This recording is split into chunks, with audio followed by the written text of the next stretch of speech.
Se me ha encomendado esta conferencia Cáncer gástrico y Helicobacter pylori. ¿Cuál es el impacto práctico de esta relación? Cuando H. pylori infecta el estómago, se produce una importante alteración en la fisiología de este importante órgano. Y una inflamación constante va a llevar de atrofia, metaplasia, displasia y cáncer. Y ese cáncer hoy día es el quinto cáncer más frecuente a nivel mundial, la tercera causa de muerte por cáncer, y lamentablemente, incluido nuestro continente, los pacientes llegan en estados avanzados con un pobre pronóstico. En 2 ocasiones la IARC ha definido H. pylori como un carcinógeno tipo 1. Y esa cantidad de cánceres que hay anualmente, que superan el 1.000.000 de casos, con más de 800.000 muertes, hoy día está claro que el riesgo atribuible de H. pylori es de 85 a 90% de manera global. Es decir, 85 a 90% de estos cánceres son por Helicobacter pylori. En Japón y Corea son más del 90% los casos atribuidos a H. pylori.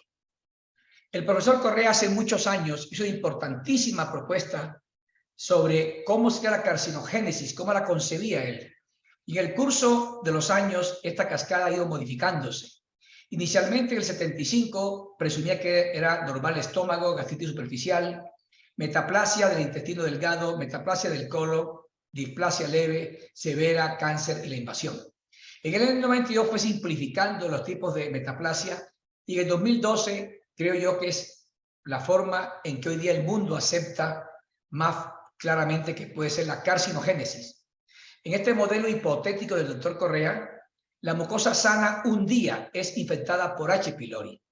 Cuando el doctor Correa escribió su cascada, no existía H. pylori. Y después de 2 décadas, 3 décadas, dependiendo de muchos factores, el paciente hará cáncer gástrico. Después de pasar por gastritis superficial, gastritis atrófica multifocal, metaplasia intestinal.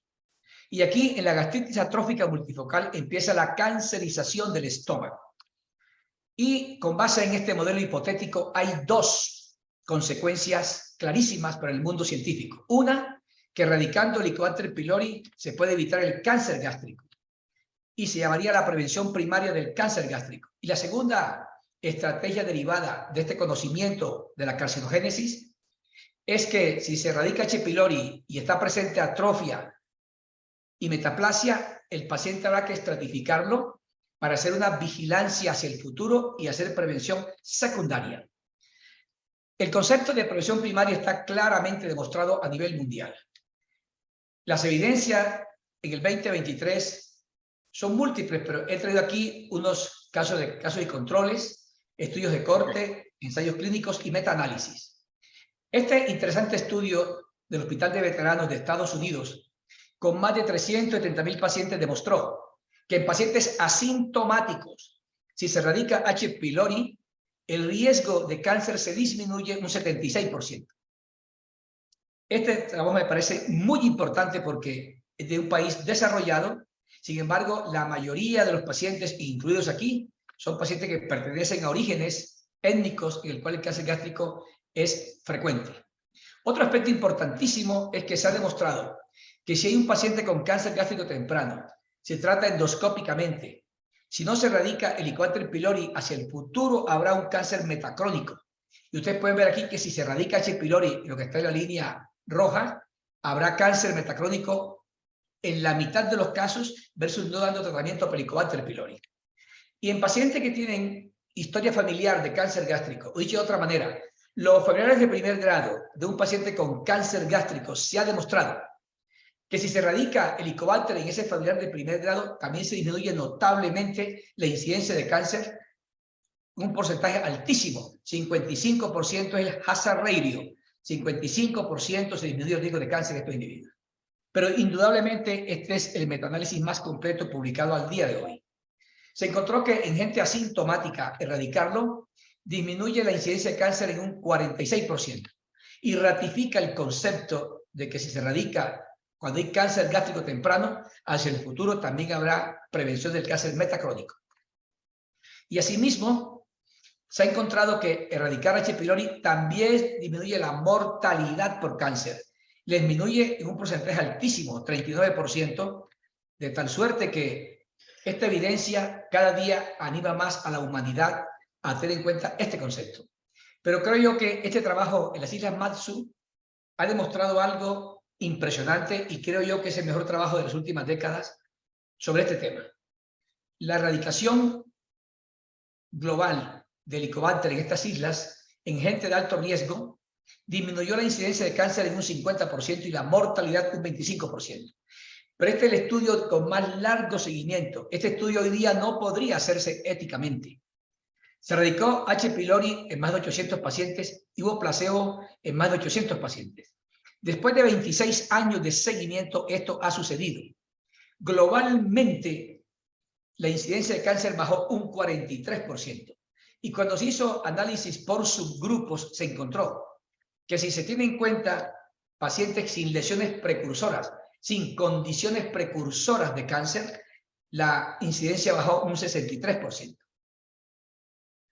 Este hecho animó a Japón hace muchos años a que dejara abandonada la prevención secundaria que estaba haciendo, utilizando en ese momento radiografía y después endoscopias, porque no se modificó la mortalidad por cáncer en más de 40 años de implantación o de haber utilizado esta estrategia.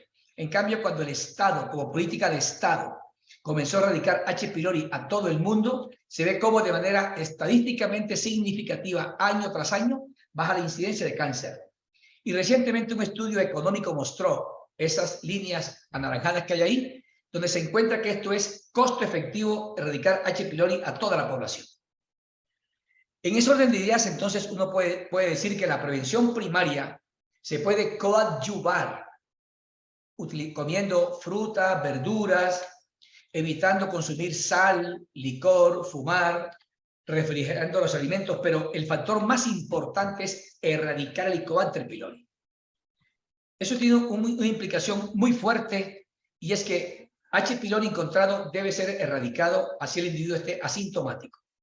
La otra parte de mi presentación es la prevención secundaria y específicamente consiste en vigilar la gastritis crónica avanzada, hacer tamización endoscópica en los lugares donde se pudiera implementar o hacer un análisis serológico de la atrofia gástrica. La prevención secundaria tiene entonces como propósito vigilar la gastritis crónica avanzada y se puede hacer con endoscopios avanzados. Creo yo que en Japón, en Asia, es el continente en el cual hay gran entrenamiento y buena correlación entre la morfología endoscópica y los hallazgos histológicos. Y más recientemente se ha encontrado en Occidente que estratificando la metaplasia intestinal con NBI, y este estudio es pionero en nuestro continente, se encuentra cómo Olga, Holguín y el EGIM coinciden perfectamente para identificar pacientes de alto riesgo. Si algún día en nuestro continente este trabajo se reproduce y los clínicos tienen absoluta confianza en esos datos y están cotejados con la histología, sería una excelente forma de hacer la estratificación de riesgo. No obstante lo anterior, en el último consenso de Maastricht se enfatiza que cuando la endoscopia está indicada, se debe utilizar el mejor test disponible, la mejor tecnología, y el muestreo de biopsias debe ser obtenido de acuerdo a protocolos validados. Dicho en otras palabras, el protocolo de Sydney es un protocolo que debe ser utilizado cuando se hacen endoscopias. Aquí se está insistiendo en que las biopsias son fundamentales. Y además de tomar las 5 biopsias por el sistema de Sydney, habrá que tomar biopsias de lesiones adicionales que se puedan encontrar. La estratificación entonces de la severidad de la atrofia y de la metaplasia permite identificar los pacientes con Olga 3 y Holguín 3 y 4. Y de esta manera dos grupos de pacientes podrán ser seguidos con endoscopias de alta calidad hacia el futuro. Este metaanálisis pivotal, publicitado a nivel mundial, demostró que Olga 3 y 4, en estudios de casos y controles, tienen mayor riesgo de cáncer que Olga 0 a 2. Y el riesgo es 2.64 veces. Y la metaplasia intestinal igualmente tiene un riesgo de cáncer de 4 veces cuando Olga u Holguín está en estadio 3 o 4. Todo el mundo coincide, todas las asociaciones científicas y expertos, en que Olga u Holguín 3 y 4 deben ser vigilados. Y universalmente hoy día se vigilan cada 3 años, como lo propone la Sociedad Británica de Gastroenterología o el consenso de la Sociedad Europea de Endoscopia Gastrointestinal, y recientemente ha sido ratificado por el Maastricht 6, en el cual se tiene en cuenta que hay que seguir estudiando estos individuos. Globalmente, interpretando los resultados, uno puede decir de manera breve lo siguiente. Utilizando las 5 biopsias, 2 del cuerpo, 2 del antro, 1 de la incisura, estas 3 últimas van en un solo frasco. El Olga 0 a 2 se podría observar. Sin embargo, si el individuo tiene historia familiar de cáncer gástrico, la propuesta es que se vigile cada 3 años. Y si el Olga es 3 o 4, Holguín 3 o 4, debe vigilarse el individuo cada 3 años. Sin embargo, si hay un familiar de primer grado con cáncer gástrico, se podría vigilar cada 1 a 2 años. El propósito de vigilar estos estadios avanzados es identificar de manera temprana un cáncer gástrico, porque identificado de manera temprana es susceptible de manejo endoscópico. Este es un caso nuestro que se detectó a los 2 años de seguimiento de Olga 4 con luz blanca. Lo traje exprofeso para mostrar que esa alteración tan sutil que se ve ahí, utilizando NBI, una acroendoscopia de cualquier índole, y si uno tuviera magnificación sería maravilloso ver esa alteración ahí. Este tiene un cáncer gástrico temprano bien diferenciado y el doctor Fabián Emura en Colombia lo resecó, hizo una EHD y la paciente está perfectamente bien hoy día. Esta es la endoscopia que todos quisiéramos hacer como de alta calidad. La propuesta por Fabián Emura en Colombia, que es la endoscopia con 28 estaciones, que es la endoscopia sistemática alfanumérica y que el paciente tenga una preparación adecuada que elimine las burbujas y los detritus. El Olga es el que nosotros preferimos aquí en nuestra universidad porque estamos de acuerdo y coincidimos con los expertos, Maastricht también lo coincide, y es que el Olga identifica todos los tipos de atrofia. Es frecuente escuchar decir que la metaplasia intestinal es una forma avanzada de la atrofia. Yo quisiera aquí enfatizar que lo que está aquí en rojo señalado es la atrofia gástrica multifocal. Y cuando las células viables del estómago son reemplazadas por fibrosis, se llama una atrofia a secas. Y cuando es reemplazado por tejido de tipo intestinal, sería una atrofia metaplásica, y es la metaplasia intestinal. El mensaje que quiero transmitir aquí ahorita es que si todo esto que está rodeado de rojo es la atrofia, identifica todos los tipos de atrofia, bien sea la metaplasia o bien sea la atrofia no metaplásica. De tal suerte que cuando el Olga estratifica al paciente, cuando menos es similar al Holguín, pero nunca va a ser inferior al Holguín. En cambio, lo contrario sí es cierto. Muchas veces el Holguín subestratifica el caso y un paciente que puede ser Olga 3 o 4 en Holguín puede ser 2 o 3. Entonces, con base en lo anterior, Maastricht recientemente ha enfatizado en este statement. La evaluación histológica de la atrofia debe resultar en un estadio conclusivo de la gastritis, Olga u Holguín, el cual consistentemente ubica al paciente en un riesgo específico. Y la estadificación en diferenciar los tipos de metaplasia intestinal podría ser clínicamente redundante. La displasia es otra alteración precursora de cáncer y cuando se encuentra displasia en el estómago y es indefinido para displasia, la muestra histológica, el paciente hay que reexaminarlo. Si hay displasia de bajo grado, sin lesión endoscópica, el seguimiento es a 12 meses.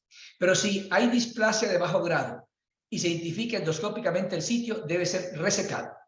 Y si hay displasia de alto grado y se identifica endoscópicamente, debe ser resecado. El estómago que tiene gastritis autoinmune, gastritis crónica autoinmune, también hay que vigilarlo. Pero quiero enfatizar que se vigila no para buscar adenocarcinoma, porque el adenocarcinoma en la gastritis crónica autoinmune ocurre generalmente cuando hay Olga 3 o 4 y son pacientes que tienen adicionalmente infección por H. pylori. Lo que se busca en la vigilancia es fundamentalmente tumores neuroendocrinos. Y recientemente se ha encontrado que cuando un paciente con gastritis crónica autoinmune hace cáncer gástrico. En este estudio de casos y controles se demostró recientemente que cuando hay cáncer gástrico, la probabilidad del tipo estar usando IVPs es alta. En una palabra, pacientes con gastritis crónica autoinmune no debería tomar IVP. Hay que suspenderlo. Eso aumenta el riesgo de cáncer gástrico. Y lamentablemente, los pacientes con gastritis crónica autoinmune tienen síntomas de reflujo y dispepsia. Y el médico de manera compulsiva formula el antídoto del aparato digestivo, que es el IVP. En estos pacientes está contraindicado el IVP porque este estudio publicado recientemente ha encontrado que puede predisponer al riesgo de cáncer en estos individuos. Otras estrategias de prevención secundaria, y hoy tengo aquí a un experto, el doctor Nolo Riquelme, que es específicamente la tamización endoscópica. Este metaanálisis del continente asiático demostró hace algunos años que en estudios de casos y controles que la mortalidad se puede disminuir haciendo tamización endoscópica en los individuos. Tamización es hacer un examen diagnóstico en una persona asintomática y se ve cómo 40% se puede disminuir el riesgo de cáncer en estos individuos. Otra forma que ha sido recientemente sugerida es que el día que se hace la colonoscopia de tamización para cáncer de colon, ese mismo día se haga la tamización del estómago, porque se ha encontrado que a los 50 años el 10% de pacientes que son H. pylori positivo ya tienen atrofia y metaplasia intestinal avanzada. Y en Europa se ha encontrado que el 19% de los pacientes con H. pylori a esta edad tienen atrofia y metaplasia intestinal avanzada. La decisión de hacer tamización depende del riesgo de cáncer gástrico en cada área geográfica. En todo caso, personas que tienen más de 40 años, viven en regiones de alto riesgo de cáncer, se recomienda que deba hacerse la tamización, y el riesgo alto son una tasa de incidencia de 20 por 100.000 individuos y sería tamización cada 2 años. Y el riesgo intermedio sería 10 a 20 casos por 100.000 habitantes y sería tamización cada 5 años. Y bajo riesgo es menos de 10 casos por 100.000 habitantes y no se recomienda la tamización. En nuestro continente hay una incidencia variable en la región. Por ejemplo, en Colombia estaremos ubicados en una región intermedia. Chile tendría mayor riesgo de cáncer que nosotros. Entonces, los líderes científicos y el gobierno podrán decidir en estos sitios hacer o no la tamización, y para eso hay unos requisitos que seguramente el doctor Nolo nos lo va a comentar en un momento.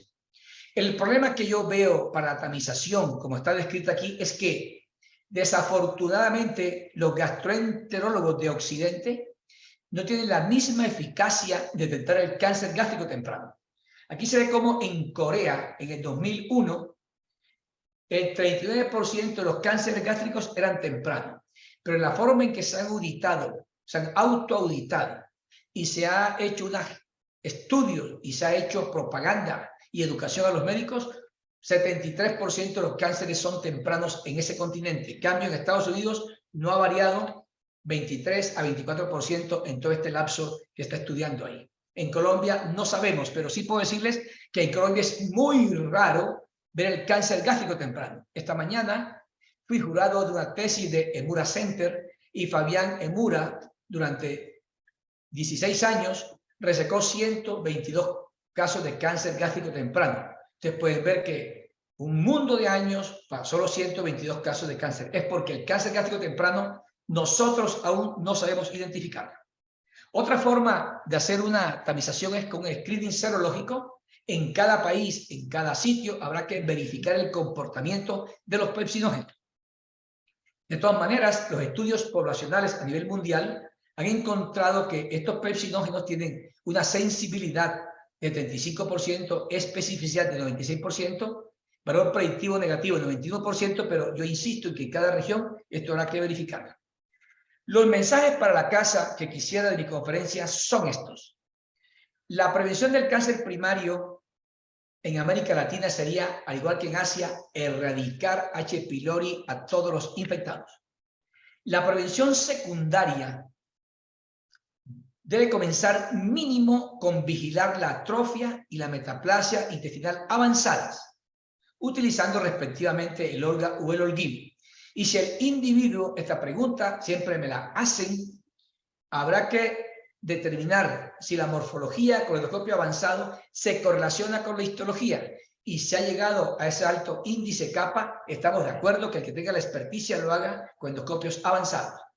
Y la tamización endoscópica sería un recurso, una estrategia que cada país debería estudiarlos. Queridos amigos, muchas gracias, muy amables por su atención. Es un honor presentar seguidamente al doctor Arnoldo Riquelme, profesor titular del Departamento de Gastroenterología y jefe del Departamento de Ciencias de la Salud de la Facultad de Medicina de la Pontificia Universidad Católica de Chile. Investigador clínico, sus áreas de experiencia incluyen infección por Helicobacter pylori y su relación con las lesiones premalignas y el cáncer gástrico. Past President de la Sociedad Chilena de Gastroenterología y actual presidente de la Organización Panamericana de Gastroenterología. Su conferencia, Estrategia de Prevención del Cáncer Gástrico en América Latina. Apreciado doctor Riquelme, es un honor que nos esté acompañando esta tarde. Muchísimas gracias. Adelante con su conferencia. En primer lugar voy a describir el problema y para eso voy a mostrarles el contexto chileno. Ya William les mostró que nuestro continente es bastante heterogéneo. Colombia está en una situación intermedia. Chile, Perú, Ecuador estamos en una situación bastante similar dentro de la costa Pacífico, y otros países de Centroamérica como Guatemala, Costa Rica, Nicaragua tienen prevalencias bastante altas de cáncer gástrico. El cáncer gástrico en nuestro país ocupa una carga muy alta, es la primera causa de muerte. Helicobacter pylori es el agente causal reconocido tanto del cáncer como de la enfermedad ulceropéptica o enfermedad benigna. Los programas de tamizaje y erradicación del Helicobacter pylori han mostrado ser efectivos en reducir la incidencia y la mortalidad por cáncer en poblaciones de riesgo intermedio y alto. Casi todas las evidencias vienen de Asia. Todos los estudios que presentó el doctor Otero tienen que ver con China, Japón, Corea, que son los lugares donde este tema ha estado más presente desde hace unos 20, 25 años a la fecha. Y por eso es que tienen data más robusta para poder mostrarnos.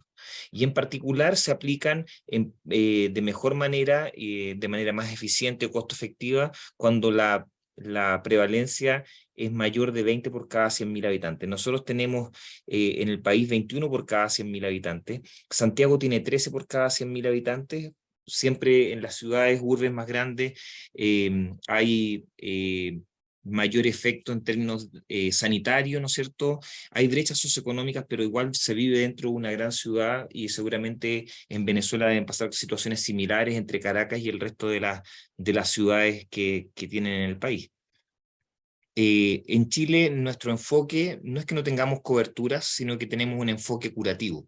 Tenemos unas políticas de salud orientadas a la infección por Helicobacter pylori y al tratamiento del cáncer gástrico, pero el acceso es solamente ante una sospecha, por lo tanto la cantidad de sujetos que acceden al diagnóstico es muy bajo comparado con el efecto demostrado en la presentación previa sobre población asintomática. Sintomáticos pueden ser hasta 10% a lo largo de la vida.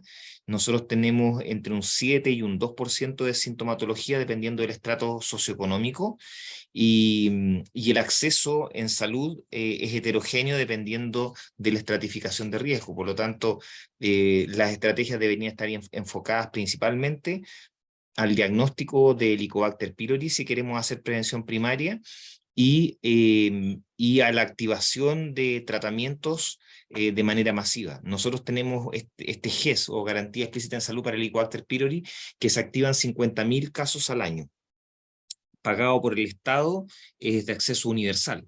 Pero 50.000 casos nos va a tomar 100 años llegar a tener algún tipo de efecto en la población. es necesario tener estrategias como la que mostró el doctor Otero en Japón, que tiene un impacto, o en las islas Matsu, que son de Taiwán, que al erradicar masivamente el Helicobacter pylori, sí uno tiene un impacto sobre la prevalencia de la infección, y eso va a tener impacto subsecuente en la incidencia y mortalidad por cáncer gástrico. ¿Cuáles son las evidencias de tamizaje poblacional? El Helicobacter pylori es el factor más importante.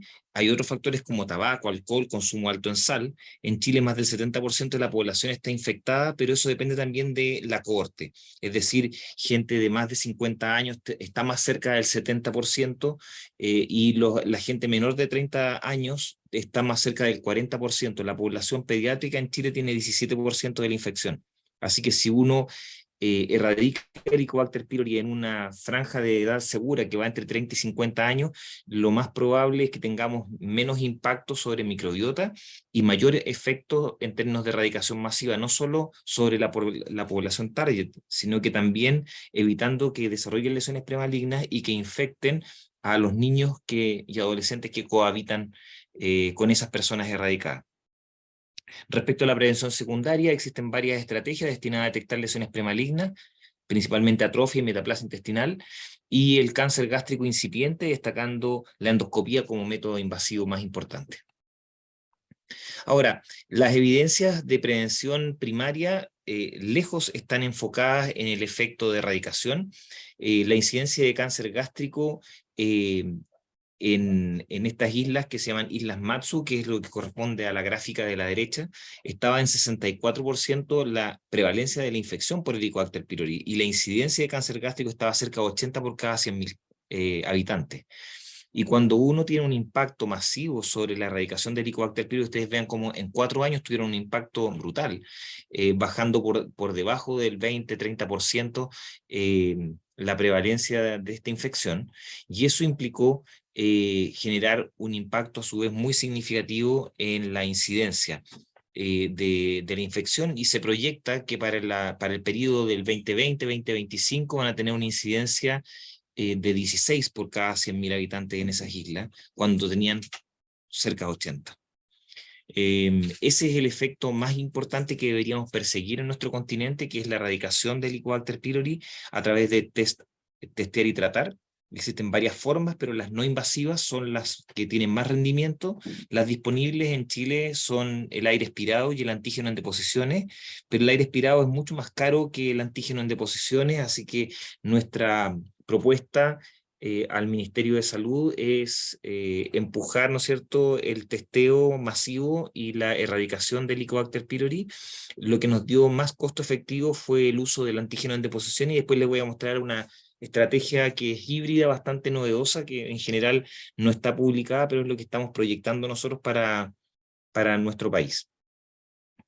Y así que nuestro enfoque en menores de 45 años va a ser la propuesta de testear y tratar de manera no invasiva.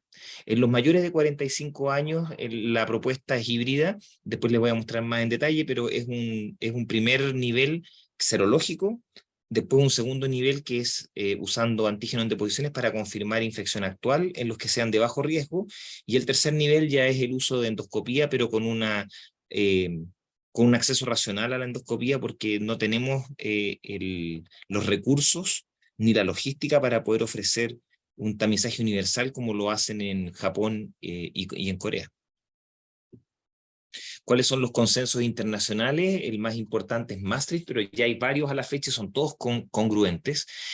De hecho, el primero en mostrar el primer esbozo de beneficio fue el consenso que se hizo de guías clínicas de manejo de infección por Helicobacter pylori por parte de la WHO, y donde participó Henry Cohen, entre otros, el doctor Piscoya de Perú también. Y después de juntar la data, Maastricht recientemente confirma y ratifica de que el testeo y tratamiento a través de métodos no invasivos como el aire expirado y el antígeno en deposiciones son la forma predilecta. Y además recomiendan esta estrategia en países con prevalencias intermedias a altas, es decir, países que tengan sobre 10 por cada 100.000 habitantes con cáncer de estómago. En Chile, que tenemos una prevalencia alta, nosotros calificamos totalmente para este tipo de estrategias, pero hay al menos 5 países que califican, y después tenemos una cantidad de países intermedios, entre los cuales podría estar Venezuela, por ejemplo, en que sí se pueda hacer una estrategia evaluada desde el punto de vista de la costo-efectividad. Otros países, como por ejemplo Argentina, que tienen 7 por cada 100.000 habitantes, es una prevalencia bastante baja, es similar a la que tiene Italia, por ejemplo, o España. Probablemente no sea costo efectivo y probablemente ellos no vayan por una erradicación masiva. Y la prevención secundaria tiene que ver con esta cascada carcinogénica de Pelayo Correa, donde lo único que quiero enfatizar, porque fue brillantemente explicado por el doctor Otero, es que la forma correcta de enfrentar esta estratificación de riesgo a través de la premalignidad es haciendo biopsias, si es que está el recurso histológico, o haciendo una estratificación bajo el entrenamiento adecuado, por ejemplo, utilizando clasificación de EGIM, que es una clasificación electrónica que estima en antro, ángulo y cuerpo si tiene más o menos del 30% afectado por metaplasia intestinal, y da un puntaje que va de 0 a 10. Todos los que tengan EGIM sobre 5 tienen una alta correlación con estratificación de alto riesgo, o sea, captura más o menos el 100% de los Olga 3-4, y eso permite estratificar el riesgo sin necesidad de tomar biopsia. Pero tiene que ser validado en cada país para saber que realmente está siendo estricto en el diagnóstico. Comparaciones de cohortes, les voy a mostrar 3. La italiana de Massimo Rucci, que es la que partió con todo este proceso el año 2018, mostrando cómo los que están en rojo, en el gráfico de la izquierda arriba, son estadios 3-4 y son los únicos que progresan a cáncer gástrico. En cambio, los de la línea azul, que son de 0 a 2, son los Olga que tienen menos riesgo, aunque tengan algún grado de atrofia, como la intensidad es mucho menor, no progresaron a cáncer gástrico en 6 años de seguimiento.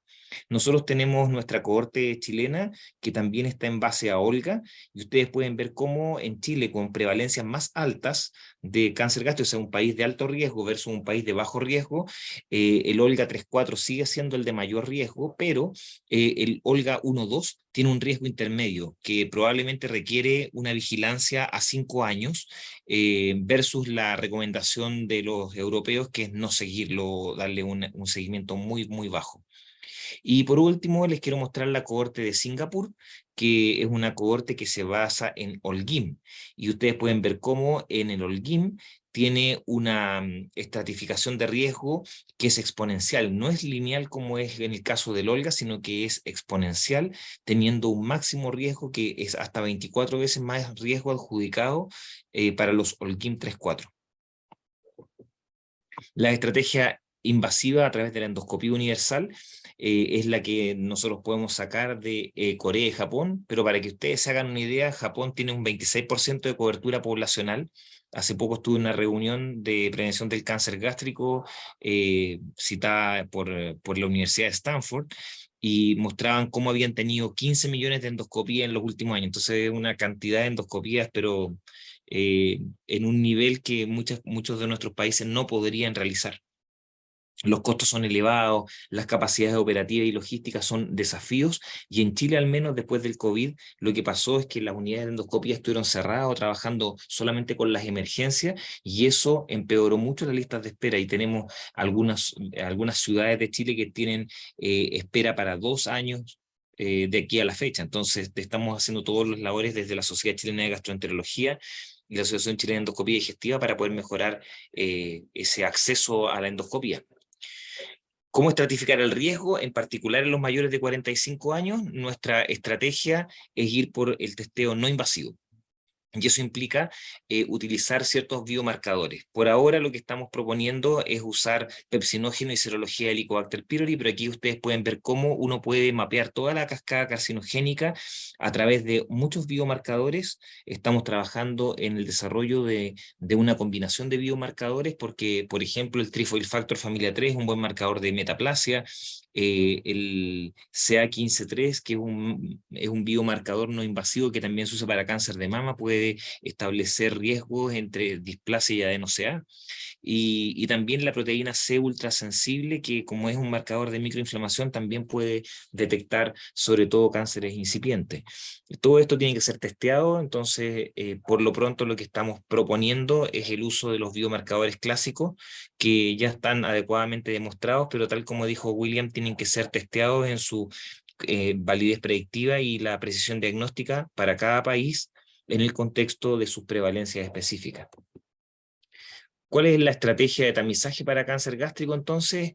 A modo de resumen, en el contexto de unas propuestas para Chile de políticas públicas, nosotros armamos un panel de expertos que incluía representantes del Ministerio, sociedades científicas, la sociedad civil, y lo que se llegó a la conclusión a través del consenso en 2 rondas de técnica Delphi es que en menores de 45 años lo que se iba a ofrecer es testear y tratar a través de métodos no invasivos. Nosotros pusimos abierto para aire expirado o antígeno en deposiciones, pero en un estudio recientemente finalizado por nuestro equipo de investigación entre la Universidad Católica y la Universidad de Chile, se llegó a la conclusión de que el antígeno en deposiciones era la estrategia más costo efectiva para nuestro país. Y en ese contexto se hizo el estudio de validación a través de distintas terapias, y la que era más costo efectiva era la terapia dual, es decir, altas dosis de IVP y altas dosis de amoxicilina, que hoy no está dentro de la guía clínica que ofrece el Estado en términos de sus coberturas. La cobertura sigue estando a nivel de la triterapia, pero esa guía es del 2014 y tiene que ser actualizada. En segundo término, en los mayores de 45 años, lo que se propone es una estrategia combinada en que se use serología del Helicobacter pylori pepsinógeno y la clasificación más la típica ABC, más los biomarcadores candidatos que se puedan adicionar, y las variables demográficas nos van a permitir estratificar el riesgo entre bajo riesgo y alto riesgo, y los que tengan bajo riesgo van a ir a erradicación del Helicobacter pylori y ahí se detiene, cosa de poder optimizar y no tener que hacer endoscopías innecesarias. Y después los que sean de alto riesgo, ya sea de lesiones premalignas o cáncer gástrico, cualquiera de las dos, van a ir a erradicación del Helicobacter pylori y posteriormente a endoscopía con protocolo Sydney. Después de eso viene el seguimiento que ya les había mencionado William, que es muy importante para efectos de prevención secundaria. Prevención primaria, entonces, la erradicación del Helicobacter pylori va a reducir alrededor de un 50% la incidencia de cánceres. La erradicación en base a testear y tratar, que nosotros proponemos, va a ser en base a antígeno en deposiciones, pero puede ser abierto a cualquier otro método no invasivo. La serología del Helicobacter pylori también sirve en el caso de que haya sido utilizada, pero no se puede utilizar la serología del Helicobacter pylori para dar tratamiento. Nosotros lo que hacemos es que dentro de nuestro estudio de biomarcadores evaluamos el desempeño del IgG del Helicobacter pylori y vimos que los que tenían más de 14 por cada 14 unidades enzimáticas tenían un 96% de sensibilidad para la presencia del Helicobacter pylori, pero la especificidad estaba alrededor del 40%. Entonces, lo que se recomienda, y Maastricht también lo dice así, es que si la serología es positiva, cada país tiene que establecer su punto de corte. La idea es que tenga máxima sensibilidad, pero después vaya a una confirmación con un método no invasivo, el más barato que tengan, antígeno en deposiciones o aire expirado. Y solo los que sean positivos para un test no invasivo que demuestre infección actual son los que deben ir a tratamiento. Y la estrategia combinada implica el uso de la serología en los mayores de 45 años y se estratifica la necesidad y el subgrupo de pacientes que van a ir a endoscopía. Vean ustedes aquí en los gráficos, en las curvas ROC, cómo cuando uno suma variables demográficas, por ejemplo, IgG, Helicobacter pylori, pepsinógeno 1 más variables demográficas, mejora mucho el desempeño de identificación tanto de premalignidad como de cáncer gástrico, y eso hace de que podamos ahorrar también endoscopía. En la estrategia invasiva, finalmente, bien brevemente le voy a explicar qué es lo que hacemos nosotros en Chile. Ya llevamos trabajando casi una década con la Asociación Chilena de Endoscopía Digestiva y tenemos una guía que nos ha servido de protocolo para estandarizar nuestras endoscopías y tomar estas biopsias de protocolo Sydney. El protocolo Sydney nosotros lo tomamos en un cassette que permite usar una sola botella de formalina, y en su defecto usamos 2 botellas como los mencionó el doctor Otero. Y después estas botellas van a dar al patólogo, y el patólogo va a usar la estratificación de Olga para darnos el puntaje.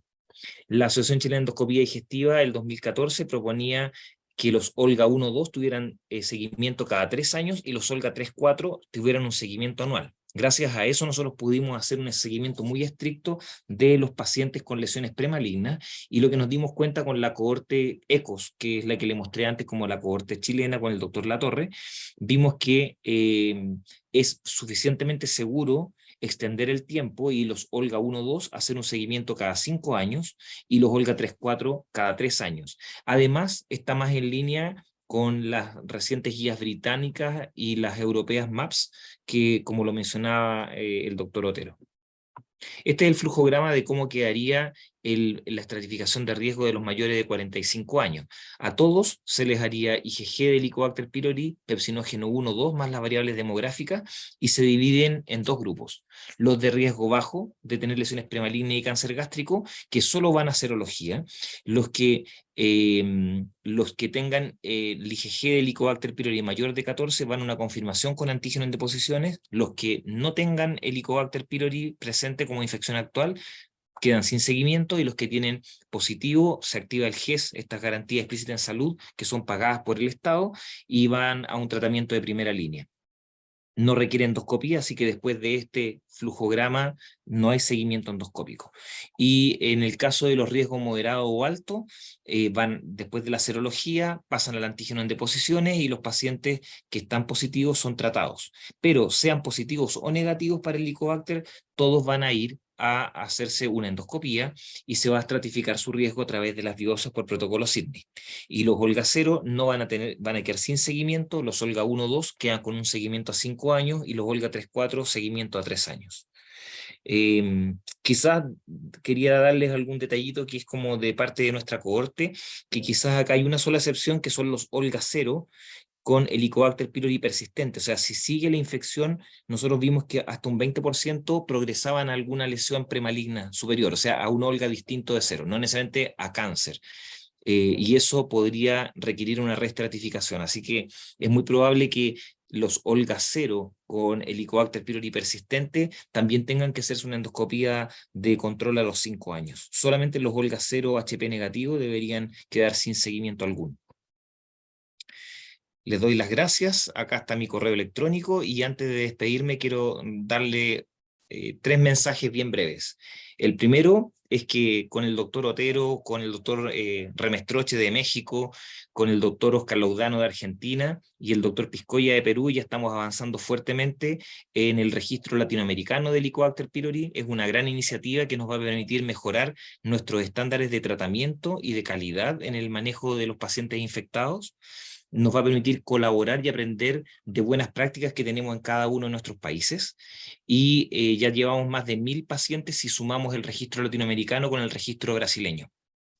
Así que están todos invitados. Nosotros en sus autoridades respectivas ya enviamos las credenciales para que puedan sumarse a este registro que se hace con REDCap. No tiene ningún costo especial, solamente la buena voluntad.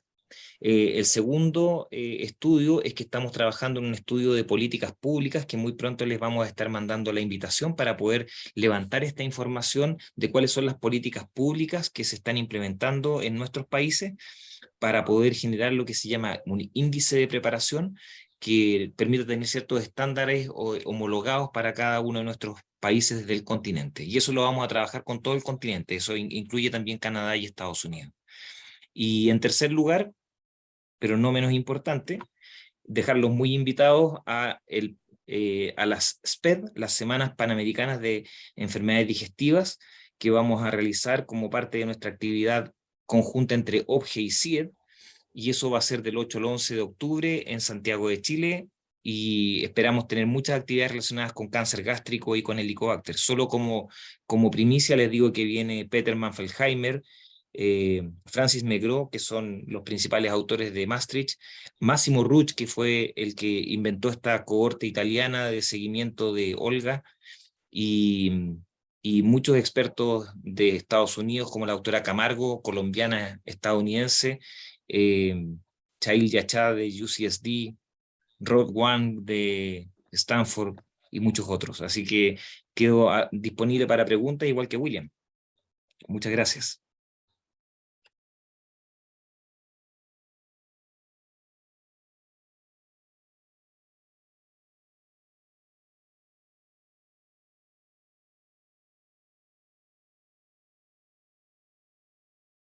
Quisiera empezar con esta palabra o con esta pregunta. ¿Qué sabemos? Sin duda alguna, lo que sabíamos antes de empezar esta disertación, ahorita mismo sabemos, sin duda alguna, las exposiciones de los dos grandes maestros de la gastroenterología, pues nos han dado muchas luces sobre las características del cáncer gástrico y cómo prevenirlo y cómo hacer un adecuado abordaje de esto. Sin embargo, quizás es importante recordar justamente eso, que el cáncer gástrico se ubica como la tercera causa de muerte a nivel mundial por cualquier tipo de cáncer. Tiene una cantidad de factores de riesgo, pero sin duda alguna su relación con el Helicobacter pylori es lo más importante que debemos siempre reconocer y abordar dentro de estos pacientes. En el contexto de lo que nos atañe para esto, es importante recordar, y quisiera comenzar por acá, que los pacientes que tienen antecedentes familiares de cáncer gástrico tienen un 10% más probabilidad de desarrollar cáncer gástrico que aquellos que no lo tienen. Entendiendo que esto tiene un componente multifactorial, pero que es una estadística importante y que es distinto a hablar del cáncer gástrico familiar como un componente genético, dentro del cual, de este gran conjunto sindromático, pues encontramos tres grandes complejos, es decir, el difuso hereditario es el único que se ha podido demostrar que tiene un componente genético o una secuencia genética demostrada y que ha permitido justamente a partir de este determinar los parámetros por los cuales en este grupo de pacientes, es decir, en los familiares de estos pacientes, se realizan los tamizajes genéticos para poder, pues justamente, determinar la presencia de este y el favor de algo. Lo que atañe también es la importancia del resto de los factores que están asociados al desarrollo de cáncer, donde sin duda los factores dietéticos e higiénicos juegan un papel fundamental en el desarrollo de estas lesiones, donde inicialmente los alimentos con sal o conservados con sal o compuestos nítricos y aquellos que tienen bajos niveles de folato, así como los alimentos fritos, las carnes procesadas, los pescados, el alcohol, que asociado con la obesidad y bajos niveles en la ingesta de verduras, fruta, leche y vitamina A, son los que se han desarrollado en las distintas literaturas como factores importantes para el desarrollo de la enfermedad. Un punto importante es el desarrollo que se reporta en los estudios de Isayama, en donde se evidenció que el consumo de al menos más de 10 gramos al día de sal, que equivale a consumir una cucharada de sal al día, potencia en 2 veces la posibilidad de desarrollar cáncer gástrico a diferencia de lo que tiene una ingesta menor a esto. Algo similar también podemos hablar sobre la obesidad, que sin duda alguna los estudios han establecido cómo tiene un importante desarrollo no solo del cáncer gástrico, sino de distintos cánceres a nivel gastrointestinales y también fuera de este.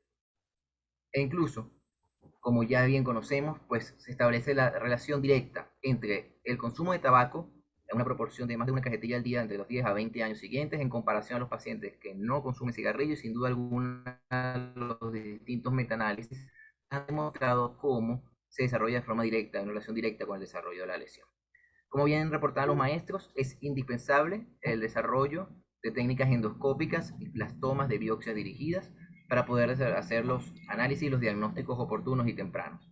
Y como bien reportaba el doctor William Otero, existen trabajos importantes en donde se reporta que el uso de tromendoscopia permitiría determinar con una mayor sensibilidad con el uso de NBI en comparación al cuando no utilizamos estos, de un 87 contra un 53% de los casos. Mismo escenario para la determinación de la displasia, donde el uso de endoscopia aumenta la sensibilidad de la determinación de lesiones perineoplásticas a un 92%, a diferencia del 74% de los casos que no lo utilizamos. Y algo similar también para la demostración de la gastritis asociada al Helicobacter, en donde en el 69% de los casos que se utiliza NBI se puede determinar adecuadamente la misma en comparación a un 57% de los casos cuando no se utiliza esta. Sin embargo, como bien reportó el doctor, Entender uno, pues que se debe poseer la tecnología, que es una limitante quizás para nuestra realidad, y sin duda alguna tiene que estar en manos de expertos, que quizás es un factor importante también a nosotros considerar al momento de hablar de nosotros utilizar nuestra endoscopia. ¿Cuál es la realidad en Venezuela? Que quizás es la intención que queremos englobar desde la sociedad venezolana. Como decía en la Sociedad Anticancerosa de Venezuela, en su reporte, en su pronóstico de mortalidad e incidencia anual, ha demostrado claramente cómo ha habido un aumento notorio de la incidencia de cáncer en los últimos 20 años. De hecho, fíjense acá cómo el cáncer gástrico en pacientes menores de 15 años, que antes estaban en tasas realmente bajas, como en los últimos 5 años ha aumentado de forma notoria su incidencia y, lógicamente, conforme aumentan las décadas de la vida, podemos ver cómo aumenta esta incidencia con un tope a los 45-54 años para nuestra realidad y que establece, como bien decía la doctora Carla, la cuarta causa de mortalidad por cáncer en hombres y la octava con una incidencia de más de 536 casos por cada 100.000 habitantes, con una mortalidad de 414 por cada 100.000 habitantes. Por lo tanto, sin duda alguna, estableciendo un verdadero problema de salud pública con estadísticas propias de nosotros. Cuando justamente vemos cuáles son los trabajos de investigación que establecen las relaciones, los factores de riesgo, en Venezuela realmente quizás no tenemos tanta extensión como quisiéramos. Sin duda alguna, los trabajos que se han desarrollado en la región de los Andes son los más extensos quizás, justamente por la incidencia y la prevalencia que tienen las enfermedades en esta región. Quizás el estudio que más se parece al proyecto que estamos realizando es el publicado en el 2010 en la revista GEM, por el grupo del doctor Díaz, donde se determinaba la presencia de lesiones premalignas en pacientes de primer grado con cáncer gástrico en dos hospitales de la ciudad capital, en donde justamente el equipo de investigación demostró que el número de biopsias tomadas, por lo menos en el 50% de los casos, se reportaban biopsias normales y en al menos 30% de estos pacientes se reportaban algún dato de gastropatía crónica y de estos el 25% de ellos tenían algún nivel de atrofia o metaplasia. Hablar del Helicobacter pylori, pues creo que ya se ha quedado más que claro, pero sí me gustaría englobar algún par de trabajos que se este donde tuve el honor de poder participar, donde justamente demostramos que la incidencia o el porcentaje de pacientes infectados por Helicobacter pylori que tenían un síntoma gástrico era cercano al 66% de los pacientes que pudimos evaluar, y que justamente esto se desarrollaba en la mayoría de los casos por debajo de los 60 años, quizás distinto a lo que se ve en alturas. Sin duda alguna, esto nos pareció que eran factores o puntos importantes, puesto que aquellos pacientes que consultaban y que logramos evidenciar que tenían infección por Helicobacter pylori, 32% de ellos en nuestro país, o por lo menos en Caracas, donde pudimos hacer el estudio, ya tenían un diagnóstico previo de Helicobacter. 78% de ellos había recibido incluso algún tratamiento, pero fíjense como el 66% no había realizado alguna prueba para corroborar justamente que se había hecho la erradicación de la enfermedad, y justamente en esa misma proporción estos pacientes tenían algún síntoma para el momento de su consulta. Justamente entonces, como bien plantea el doctor William, entonces tendríamos un escenario bien de recibir que tenemos una falla en el tratamiento, en las fases iniciales del tratamiento y la terapéutica que le estamos dando a nuestros pacientes.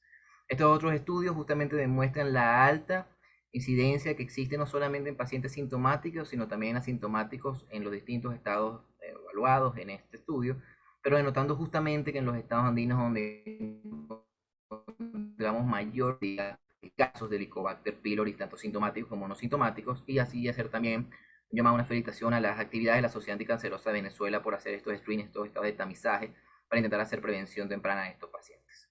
Es así como, entendiendo todos estos puntos y preocupados de la Sociedad Venezolana de Gastroenterología, hemos decidido en conjunto con los distintos directivos de cada uno de nuestros capítulos, buscar encontrar a estos pacientes que sean familiares de pacientes que tuvieran cáncer gástrico, justamente englobarlo en los distintos hospitales y establecer hospitales pilotos para la detección y el abordaje de estos pacientes, realizar los estudios endoscópicos requeridos y abordar y completar nuestro sistema de recolección de datos.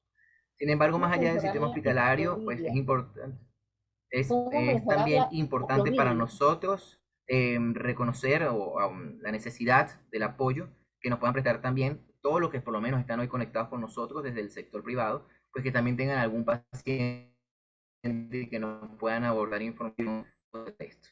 Toda esta información será nuevamente enviada al seno de la sociedad, desde donde el equipo analizará y desarrollará los datos necesarios. Y justamente nos encontramos en esta fase de estudio. Actualmente nos encontramos en la fase de presentación del proyecto. Luego estaremos en la fase de reunión con los distintos capítulos y la fase informativa con los distintos centros hospitalarios, para posteriormente, en abril de este año, iniciar nuestro proceso de recolección de datos, que esperamos terminar para mitad del año siguiente, y hacer la publicación de los datos obtenidos para el siguiente congreso de nuestra sociedad en el 2024. Para esto, entonces, hemos pautado inicialmente reconocer y ubicar a los pacientes potenciales para este trabajo, posteriormente llevarlos a estudios endoscópicos y justamente toma de biopsia modificado para llevar anatomía patológica y establecer los diagnósticos por Olga y Holguín, y justamente luego vaciar estos datos en nuestra hoja de recolección de datos, que será nuevamente llevado a la sociedad para su análisis. Este es el formato de recolección de datos que hemos presentado, que estamos desarrollando, en donde en una primera instancia establecemos la clasificación demográfica de los pacientes, incluyendo el tipo de paciente o de familiar que tuvo la lesión, a qué edad se hizo el diagnóstico del mismo, la ocupación, el índice de masa corporal por la relación que les comentábamos con la obesidad y el desarrollo de la enfermedad, el nivel de instrucción y si has tenido algún síntoma gástrico y cuál ha sido el representado. Posteriormente, pues sin duda alguna, como han reportado los maestros, es fundamental demostrar y conocer las características de la infección por Helicobacter pylori, no solamente determinando el antecedente de la infección per se, sino el término, la forma de diagnóstico previo que habían realizado, si cumplió algún tratamiento y cuál había cumplido, el tiempo en que esto se desarrolló, técnicas si se utilizó para su erradicación. Y luego estableciendo el resto de factores de riesgo que bien hemos conversado, tanto el tabaquismo, el alcohol, si estuvo una exposición a biomasas, y el tipo de alimentos por los distintos factores que ya hemos hablado. Sobre los hallazgos endoscópicos, hemos decidido justamente clasificarla por la clasificación de Research, y justamente establecer si para las muestras y para los hallazgos que estos se han desarrollado se usó algún tipo de tromendoscopia, bien sea con azul de metileno índico o bien sea por tromendoscopia virtual. Finalmente, pues establecer, según los hallazgos patológicos, la clasificación de Olga-Holguín, si se evidenció algún nivel de displasia, y justamente si se logró precisar la presencia de Helicobacter pylori, y para finalmente establecer el seguimiento que se le realizará al paciente, de tener Helicobacter, qué tratamiento se ha establecido, y posteriormente hacer los controles por antígenos fecales a las 8 semanas para poder corroborar su erradicación. Finalmente, nuestro consentimiento informado y las firmas de los participantes. Bien, ¿qué sabemos ahora? Es una tarea importante, una tarea que nos permite no solamente como sociedad, como grupos organizados, conocer cuál es la realidad de nuestros pacientes, sino también poder, a partir del conocimiento, darle respuestas y establecer alternativas de salud pública que realmente permitan darle respuestas a nuestros pacientes. Agradecido por los destacados ponentes que me han antecedido, a estos maestros de la gastroenterología latinoamericana, le agradezco a la sociedad.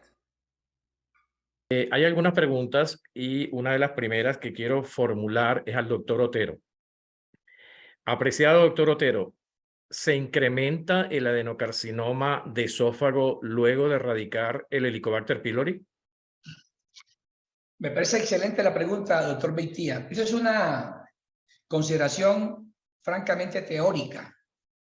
Yo recuerdo hace muchos años que el doctor Martin Blaser decía: no erradique H. pylori porque él protege contra el cáncer del esófago. Lo que se sabe hoy día es que la erradicación no modifica el riesgo de cáncer del esófago. En la isla Matsu se vio cómo, después de erradicar H. pylori, no pasó nada en el esófago ni en el colon. Conclusión: son dos patologías que no tienen ninguna relación. Lo que se ha estimado que sucede es básicamente lo siguiente. Cuando hay H. pylori y hay una pangastritis atrófica, habrá disminución de la producción de ácido. O si hay una inflamación tremenda por H. pylori, se disminuye la producción de ácido. Una vez que se erradica H. pylori, se devuelve el ácido y empieza a molestar allá el esófago. Pero se han hecho cálculos matemáticos teóricos y se ha estimado lo siguiente. Si alguien deja Helicobacter pylori en el estómago para que no haya cáncer de esófago, por cada un cáncer de esófago que teóricamente se evitaría, se producirían más de 50 cánceres en el estómago. Conclusión, parece que no hay ninguna relación. Ok, importante porque muchas veces cuando tocamos el tema surge la duda y siempre es bueno refrescar este tipo de respuesta. Doctor Riquelme, ¿qué esquema erradicador nos recomiendas en este trabajo que estamos iniciando en familiares de primera línea de pacientes con cáncer gástrico? A ver, uno tiene que usar el esquema del cual dispone, ¿de acuerdo? Así que usen el esquema que ustedes estimen conveniente para su epidemiología, para sus niveles de resistencia. Pero lo que se propone en Maastricht, y es lo que nosotros seguimos acá en Chile, es que uno tiene que preferir las cuadriterapias por sobre las triterapias estándar. La cuadriterapia implica un bloqueo ácido intenso. En nuestro continente, casi todos los países que han testeado los CYP2C19, los polimorfismos, más o menos 60-70% de nuestras poblaciones mestizas son metabolizadores rápidos o intermedios. Y eso quiere decir que la mayor parte de nuestros pacientes van a requerir un bloqueo de ácido intenso. Yo uso esomeprazol 40 miligramos cada 8 horas, 3 veces al día. El doctor Otero usa distintos sistemas de bloqueo ácido. Él ha hecho estudios también sobre esta materia. Después uso amoxicilina y para eso estoy usando 50 miligramos por kilo, porque sobre todo en nuestro país está aumentando mucho la obesidad y entonces estos esquemas clásicos de 2 gramos, hay pacientes que reciben 15 miligramos por kilo o 20 miligramos por kilo, lo cual es muy insuficiente. En nuestro país y en toda América Latina, hace poquito hicimos, no tampoco, quizás, pero menos de una década, 2014, se publicó en American Journal of Gastroenterology una revisión sistemática de resistencia en América Latina y está por debajo del 10% la resistencia a amoxicilina, así que debería ser un pilar terapéutico importante. Después uso metronidazol, y si bien la resistencia in vitro es importante, la resistencia in vivo no es relevante. Nosotros todas las cuadriterapias tienen sobre 90%, ya sea la cuadriterapia concomitante o la con bismuto, y uso subsalicilato de bismuto. Y con eso tengo, cuando uso cuadriterapias con bismuto, por 14 días tengo 97% de eficacia por protocolo. La terapia concomitante, que es la que hace el doctor Antonio Royán, que es nuestro experto nacional, es 93%. Y los que siguen terapias duales, altas dosis de esomeprazol y amoxicilina, es 88%. Y yo diría que los datos son bastante consistentes entre Colombia, Argentina. El doctor Laudano tiene data similar. Así que mi recomendación, sobre todo en poblaciones que son de alto riesgo, como familiares de primer grado de cáncer gástrico o lesiones, pacientes que tienen un cáncer gástrico incipiente resecado endoscópicamente y que tienen estómago remanente, como mostró el doctor Otero, si no se erradica bien el Helicobacter pylori, uno corre un riesgo de 13% de cáncer metacrónico. Entonces, esos pacientes, los linfomas MALT, yo voy por el mejor tratamiento disponible. No puedo dar, una cosa es el tratamiento poblacional masivo y otra cosa son pacientes como los que ustedes están mencionando. Yo creo que para estos pacientes, cuadriterapia. El doctor Otero podrá tener alguna otra opinión. Sí, exacto. Muchísimas gracias, Riquelme. Muy interesante esa respuesta. Doctor Otero, ¿su experiencia en Colombia? No, totalmente de acuerdo con el doctor Riquelme. La misma experiencia. Hoy día se recomienda que el tratamiento sea 14 días, porque H. pylori tiene múltiples nichos de crecimiento. Al igual que en la tuberculosis, un tratamiento prolongado para todos los santuarios donde se mete el bacilo de la tuberculosis, así pasa con el Helicobacter 14 días. A menos que uno un día haga un curso con menor tiempo y lo demuestre, sería menor tiempo. Totalmente de acuerdo con el doctor Riquelme. No nos ha ido nosotros muy bien con la terapia concomitante, que sería un IVP. Usamos esomeprazol porque no es impactado por los rápidos metabolizadores en el hígado, y en Colombia el 80% de la población es rápida metabolizadora y el esomeprazol ahí no es inhibido. Entonces sería esomeprazol, claritromicina, metronidazol, amoxicilina, pero en Colombia hay una alta tasa de resistencia a la claritro y al metronidazol, y se ha estimado que si estas tasas de resistencia son muy altas, uno estaría en muchos pacientes en realidad dando una terapia dual, porque hay resistencia a la claritro, resistencia al metronidazol, y nosotros ahorita estamos muy interesados en la terapia dual, así como dice el doctor Riquelme, y pensamos que no como dice Maastricht, que sea de rescate, sino que puede ser de primera línea. Estoy de acuerdo con todo lo que el doctor Riquelme ha dicho, coincidimos perfectamente, somos de la misma escuela y no tendría nada más que agregar. Muchas gracias, doctor Otero. Una pregunta para usted de la doctora Nancy. ¿Considera que solo luz blanca es suficiente para identificar las lesiones premalignas? No, nunca, no. Hay que usar cromatoscopia, bien sea con colorantes o bien sea con cromatoscopia digital, es fundamental. Yo mostré un caso de luz blanca para decir que si uno está muy interesado en seguir el Olga de alto riesgo y el Holguín de alto riesgo, debe estar muy atento a hacer una endoscopia de muy alta calidad. Pero por supuesto, debe ser con cromatoscopia, que ayuda muchísimo, por supuesto. A veces hay dudas y esos endoscopios avanzados con realce facilitan más la identificación. Ok.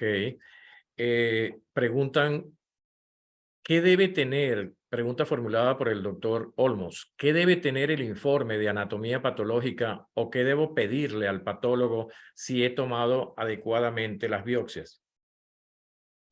Yo creo que, en primer lugar, los patólogos deben trabajar de la mano con el gastroenterólogo. Son amigos. Deben tener reuniones periódicas para discutir los conceptos de atrofia, metaplasia. Deben estar sintonizados. Y una vez sintonizados, se pondrán de acuerdo qué método de evaluación de la gastritis crónica van a utilizar. El Olga es complejísimo. Es un porcentaje de glándulas que tengan atrofia, etcétera. Debe haber una sintonía, debe haber talleres entre ellos, pero si un patólogo no está interesado en informar Olga u Holguín, en Colombia sucede a diario. He visto en Colombia que envían 2 biopsias y con 2 biopsias el patólogo, no sé cómo hace, habla de Olga u Holguín 3 y 4. Se requieren 5 biopsias, por lo menos. Perdón, 5 biopsias. Entonces, su comentario, no, patólogos y gastroenterólogos unidos se ponen de acuerdo, leen los tutoriales y ya saben perfectamente qué se debe informar. Pero si una endoscopia no tiene la estratificación del riesgo de cáncer, yo creo que se ha perdido la endoscopia. Porque uno tendría argumentos para decirle al paciente cada cuánto habrá que seguirlo. Definitivamente el valor del equipo multidisciplinario nuevamente se ve acá en esta patología tan importante y tan necesaria en todos estos programas, y casualmente está con nosotros, ojalá pueda respondernos o ayudarnos en esta pregunta, la doctora Teresa Cleghill, que es miembro de nuestro equipo multidisciplinario de enfermedad inflamatoria intestinal, es patólogo en el Hospital Vargas de Caracas, pero ella está incorporada también en esta investigación que estamos iniciando junto con el doctor Simón Peraza de San Cristóbal. Doctora Teresa Cleghill, ¿nos puedes orientar o dar hacer algún comentario en relación a esta pregunta? Teresa. Doctora Teresa. Bueno, mientras la doctora Teresa puede conectarse, vamos a seguir con las preguntas que están formuladas por acá. Después del tratado, el Helicobacter pylori, y ser negativo a las pruebas, ¿cada cuánto tiempo debo practicar controles de pruebas para detectar reinfección? ¿Te la respondo? Bueno, tengo el micrófono abierto. Nosotros en Colombia hicimos un estudio prospectivo de gente que se erradicó H. pylori y encontramos que la tasa de reinfección en esta cohorte seguida prospectivamente era de 3% a los 2 años. Quiero decir que habrá que ver en cada sitio cuál es la tasa de reinfección. Por ejemplo, en Perú, no lo mostró ahorita, mostró el Ilan Mansú cuánto la tasa de reinfección una vez que se erradica H. pylori. Habrá que establecer en cada sitio cuál es la tasa de reinfección. Pero lo que sí hay que hacer de entrada es que la prueba de confirmación de la curación del Helicobacter debe seguir los estándares internacionales. Es decir, antígenos fecales o test respiratorio de urea implica que el individuo debe haber suspendido antibióticos un mes antes, IVP 14 días antes. Eso mismo se aplica cuando se va a hacer endoscopia, porque muchos pacientes que toman la prueba de confirmación muy pronto, antes de 4 semanas, y sale negativa, lo que se ha demostrado es que es una supresión temporal. Y cuando aparece el Helicobacter pylori en el futuro, no fue reinfección, fue una recrudescencia, un recrecimiento de un microbio inicialmente parcialmente detenido con los antibióticos. Entonces, nosotros no buscamos de manera sistemática ni a los 3 años, ni a los 4 años, quedamos quietos ahí. No hacemos una verificación constante a ver si se reinfectó o no se reinfectó. También depende del estrato socioeconómico del individuo. No conozco estudios sobre esa pregunta que me acaban de hacer. No sé si Nolo podrá ayudarnos con respecto a ese tema. Apreciado Sí, doctor Riquelme. sí, coincido con el comentario de William. En nuestro caso, nosotros vimos que la reinfección el año 2000 era de 11% a 2 años plazo, un estudio que hizo el doctor Royan en American Journal of Gastroenterology, y actualmente es 7%. Así que también es cierto que el tema también tiene que ver con la condición sociosanitaria y la prevalencia que hay en los que cohabitan. Hay un estudio interesante que cuando tenían 7% de tasas de reinfección, cuando tú erradicas a la población que cohabita, o sea, erradicar grupos familiares, se logra reducir la tasa de reinfección a solo 1%. Y eso es importante tener en consideración si uno está persiguiendo como target evitar la reinfección, erradicar grupos familiares, es decir, tenemos un paciente índice sintomático, pero cohabita con 3 adultos, erradicar a los adultos que cohabitan, maximiza el efecto de la acceso a erradicación, ¿no es cierto? Y por otro lado, baja el riesgo de que esos individuos se infecten. Y cuando tenemos dudas por efecto supresión ácida o antibióticos recientes, lo que hacemos nosotros es hacer un test de PCR en caso de endoscopía. No, la verdad que el doctor Graham propone el uso de NGS, de estudios moleculares en deposiciones, pero la verdad que no hemos llegado a ese nivel de precisión. Nosotros utilizamos PCR en la endoscopía a través de las biopsias y ha funcionado excelente, sobre todo en un contexto especial que es, por ejemplo, el de los pacientes que llegan por hemorragia digestiva alta, hospitalizado, ¿no es cierto? Y en la urgencia le pusieron el bolo de omeprazol intravenoso, y después cuando uno llega a hacer la endoscopía el día 2, la verdad que la supresión ácida es tan intensa que si uno toma un test de ureasa, un test rápido, o toma unas biopsias, puede que sean negativas, pero cuando uno hace estudio molecular buscando el gen de la urea o buscando los genes de resistencia que son específicos de la bacteria, se puede lograr una mejor sensibilidad y especificidad. Perfecto. Doctor Riquelme, si diagnosticamos Helicobacter pylori en un paciente, ¿deberíamos protocolizar que todos los miembros se hagan la prueba, los miembros de ese núcleo familiar? En caso afirmativo, ¿cuál? ¿Antígeno, serología, aire respirado? Yo lo que hago siempre es erradicar al paciente, ¿de acuerdo? Ahora, cuando el paciente tiene la aprensión o ha tenido una reinfección, tiene la aprensión de, y esto doctor se reinfecta, uno puede volver, y ahí yo le explico que la forma correcta de evitar ese problema de salud sanitario es tratar al grupo familiar. Si el paciente está de acuerdo, yo lo que hago es que les entrego órdenes de exámenes a los familiares, dependiendo de la edad. Voy por antígeno en deposiciones o por una endoscopía con test de ureasa o con biopsias gástricas. Es relativo dependiendo del contexto de cada uno de los familiares que cohabitan. Perfecto. Por cuestiones de tiempo, lamentablemente, tenemos que ir terminando. Doctor Otero, ¿tienes algún comentario que hacer? ¿Alguna? Te vi como con ganas de responder. No. Okay. Totalmente de acuerdo con Nolo, totalmente de acuerdo. Gracias, Nolo, por tanta enseñanza y a ustedes por invitarnos, ¿no? Muchas gracias. Ajá. Hay una pregunta final por aquí para los dos. Regresa, lo ideal es que tratemos en este programa tan importante que estamos iniciando y que nos llena de entusiasmo, y yo creo que sembramos una pauta como Sociedad Venezolana de Gastroenterología, porque este trabajo multicéntrico es primera vez que se hace en nuestra sociedad con la participación de todos los capítulos de todas las regiones. Una pregunta, queremos erradicar a tiempo el Helicobacter antes que evolucione a la atrofia. Eso sería lo ideal. Pero en el caso de que no lo hagamos, ¿Regresa, doctor Otero y doctor Riquelme, la atrofia después de erradicar el Helicobacter pylori? Bueno, hay evidencia consistente de que la atrofia gástrica se puede devolver. Hay evidencia de un trabajo colombiano de que la metaplasia es posible que no se devuelva, pero sí se detiene su progresión. Independientemente de que estas condiciones precursoras desaparezcan o no, sí se ha demostrado beneficio en la incidencia de cáncer gástrico, aunque haya atrofia y metaplasia.